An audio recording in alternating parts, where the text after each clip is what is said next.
Whitbread, the UK-listed stock, is surging the most in almost 9 years. This after it agreed to sell its coffee chain, Costa, to Coca-Cola. The £4 billion deal comes instead of a plan announced in April to spin off the unit as an independent company. Joining us now, Pham, Bloomberg's European consumer reporter.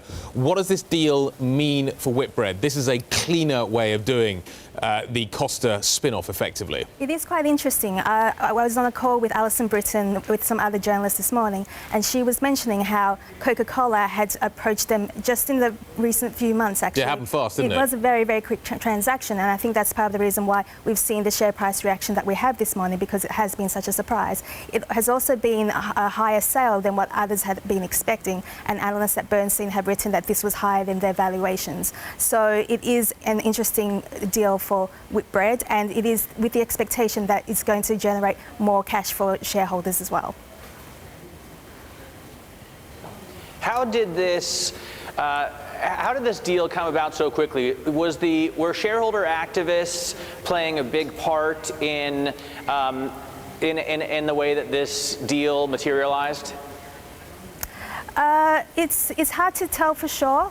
Alison Britton on the call did say that Elliott didn't have any involvement in this transaction with Coca-Cola. But as we know, Sachem Head had disclosed a stake in Whitbread in December, and then Elliott had also disclosed a stake in Whitbread in April. And a couple of weeks, or less than a couple of weeks after this stake disclosure, that is when Whitbread did announce the demerger.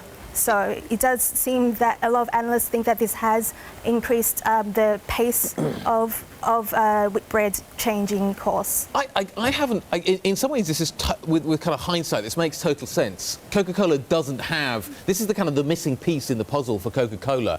They also have the scale. They have the distribution channels in which they can make this work. Therefore, they could probably pay a slightly higher price. Was anybody talking about Coke being a possible buyer?